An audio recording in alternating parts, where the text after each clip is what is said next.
All right, welcome everybody. It's Doug here with the LincolnList.com. This is the stock market review for the 15th of June. As I always say, I really hope your month has started out well for you and you're on the right track. This is a pivotal month because this will be the halfway point, so to speak, for the year where we take and we assess our goals that we set for ourselves in January and we find out as to whether or not we're on pace, we're falling behind, or what we need to do, or what kind of adjustments we need to make as traders to get ourselves to move into that next level, that elite level where we want to be. For us, I think it's been a fantastic year. Sure, we have some bumps and bruises, but our consistency has been paying off. Only 5 losing days. That's right, only 5 losing trading sessions for us the entire year. I know we haven't really racked up that one huge win, but that's not what we're looking for. We're looking to just take what the market is willing to give us. That consistency has added up to some very, very impressive profits. And to me, that's the way that you're going to succeed and stay alive in this business. You will not be successful for very long hitting home runs or going for it. You're going to have to be able to trade in all kinds of different market conditions with different kind of variables. So after that little rant there, if you're looking to become that elite trader that you want to be, visit the LincolnList.com, take the 14-day free trial. Now let's move on and talk a little bit about what we might see in the upcoming market, as well as a couple of different stock plays that we might have. I'm going to really probably stop talking about the SPY because it really doesn't make a difference what this thing does. There are several opportunities every single day, regardless if this thing's up a couple of hundred or down a couple of hundred. And this week's just been nuts with this grease. I mean, it just seems like right when you're ready to get rid of, it's been going on for a few years now, but right when you're ready to just say, okay, Greece is done, it keeps coming back in. You know, the whole week was about Greece. We're going to bail out Greece. Market goes crazy. Greece doesn't want to bail out or rejects the bailout, or the bailout's not going to get done. The market sells off in that news. So this thing is just kind of looming. And if you're trading futures, E-minis, for example, or you're trading stocks that are specifically related to the SPY itself, you know, you're going to have to keep up with that. But as I said, there are several other kind of opportunities out there that's moving regardless of what this thing is doing. Technically, though, let's just kind of cover it real quick. I still have the line drawn from the last couple of weeks down here. I'm not worried about any kind of significant correction in this market or willing to even talk about one until we start seeing closes down at 206 and 204. If we start reaching some of those support levels, then we'll take a deeper look at it. As I said, there's a lot of stocks that are going to go anyway, regardless of what this thing's doing. If you're super bullish and you're wanting to know if this thing's going to break out, I think you're going to have to really start seeing closes towards that upper 212. And with this back and forth action here with Greece, I'll just be honest with you, nobody knows. It's hard to tell, but technically speaking, 212 higher, 213 if you're looking for bullish breakouts. Correction zones, I'd say you get down to 206, 204. Those are not correction zones, but those would be areas I would start thinking about and taking a look at maybe some deeper levels. And the real number here, this 198.50, that's a very, very important number. So I would think if we start moving down into those 204s, 203s, this is what we might see. And of course, if we get under there, then all bets are off. We could see something completely different. Until then, we're just going to keep trading. Now, speaking of that, the China's you know, just crazy. China stock's crazy. I mean, we started a couple weeks ago, Yoku. You got all kinds of stuff going on here. And each week, there's a new one. There's a new Momo, Kihu this week, very, very strong.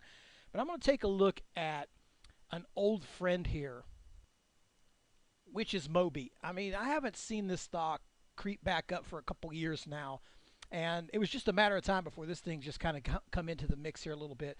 Pretty good breakout. I'd have to say, if you were already long this, congrats to you. Me, I'm not. I just kind of noticed this thing today. And you got a couple of really good parabolics. I want to say you should start looking for a short here. But there is room, and especially in this kind of chart. We saw something similar with Kihu, where it ran up and it looked like it was a short, but it only took a day off and then kind of re-geared. So, you know, to say this thing can't go into 8, you would be nuts right now, especially in this market, because this seems to be where all the momentum is. I do want to look at it as a short. I've got an 80 RSI. Uh, Here's the way I'm going to play it, just to kind of make this clean. You've got resistance up here into the 8s. If we go parabolic, we push. We have a really strong morning, something like we saw here on Friday. Then I would be interested in shorting, going up into tops of the 8, and then doing that. That's just a trade only. I'm not saying long term. I'm just looking to take advantage of some pullbacks like this. You go para, You get a nice little red. You cover out into this little wash as a day trader. You just do that over and over again. I would look for 8. I would want a little bit of stretch coming into the morning to make that trade better. That's what I would like to see. Now, if you start seeing maybe a flush, a couple of red bars, you saw some of the old biotech runners, ADXS, Juno, do some of that. If they can pull, let me show you kind of what I'm talking about. I'll move over to the Juno here real quick so you can see. Really good trade where you kind of get the flush out here. You find a couple of supports. You pick up a little double bottom here. Then you can entertain a long idea on some short-term oversold conditions. Now the chart's completely different. You know, with this Juno, you have several reds coming off of its highs, whereas MOBI, you don't have that. You know, but I would be looking for maybe an early flush or something like that if I was going to do a long. But I'm interested in keeping this one on the list to see what this would do. The same kind of theory goes behind MBLY. This has had a couple of very, very nice days as well. Not quite as parabolic on the chart, but you've got a touch more range, I think, to work with here. Even though this one is separated nicely from the moving average, you got a great breakout at 48.77. I can't write these off just yet and say, hey, I want to short these, because it seems like now that could change at any minute. Maybe Monday morning I get a completely different look and change my mind. But I wouldn't rule out a 55 touch on this one. That's their nearest resistance, roughly about 54, I should say, that goes back into October. So it looks like a pretty good number. Same thing, we gap, we run, we start pressing some of those areas over there that get parabolic, or maybe some intraday readings that look overbought. Hey, we'll take a chance at shorting it. If we see some flats, we see some flagging, we see some grinding, we see the dips getting bought up, may switch that stance to possibly buying it. I don't predict anything. I just have a couple of different plans with these stocks. I look at both a long opportunity and a possible short opportunity, and whatever the market wants to give me, that's exactly what I'm going to take. I'm not going to try to force what I think my bias should be. I've done that before, and that's usually when I lose a lot of money, so I don't want to really get involved in that. MBLY, same as MOBI. Now, there's one I do have a bias with. I'm going to be a little bit more clear on my intentions. This SINA is going to be the top short for this week. Apologize for the load here. This thing has really this little teeny weeny, whatever this thing is, this little itsy bitsy red bar. That's all it's had all month. I mean, this thing is in animal mode, and it just will not print a red.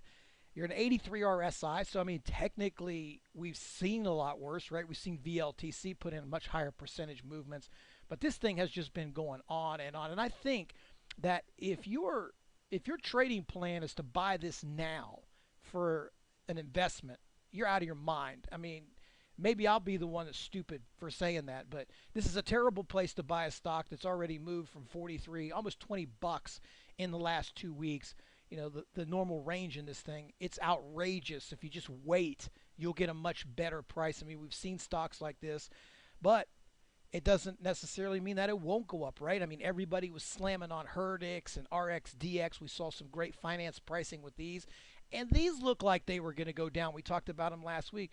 They just never set up. They never really gave you that opportunity, and here, as we closed on Friday, these things were ripping even further. So, you know, as I kind of been saying overall, I can't just sit here and say, hey, what this is the top. I'm not a top caller, but boy, this is top watch for me. I'm not going to call the top, but it's going to be top watch for me. Looking for the appropriate place to really lean into this one short. I've been talking a little bit about, if you're following me on Twitter, Stock Twits, etc.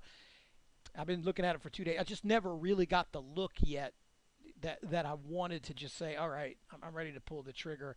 So let's just kind of watch SINA a little bit here, see what happens with it.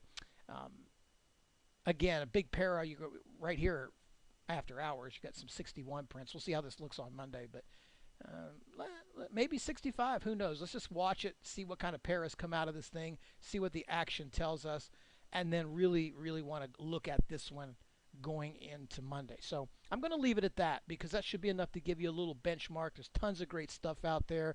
Some honorable mentions, AMBA, AMBA. You've got some of the airlines starting to pick up just a little bit if you want to throw them on there. WBAI, W-B-A-I, another name here. It's got some Momo behind it. So we're going to see how these things kind of play out next week. As I mentioned before in the beginning, If you need help, that elite level, that's what I'm talking about. If you want to make it to that elite level, you're going to need the very best of study, training, repetition, and practice. And if you're just not getting that right now, you got to do something about it, because if you continue to do the same thing over and over again right now and it's not working, it's not going to work for you. It's not going to automatically change. You got to be the one to make that change. So visit thelincolnlist.com. Take the 14-day free trial. Other than that, thanks for watching this video. Have a great trading week. Talk to you soon.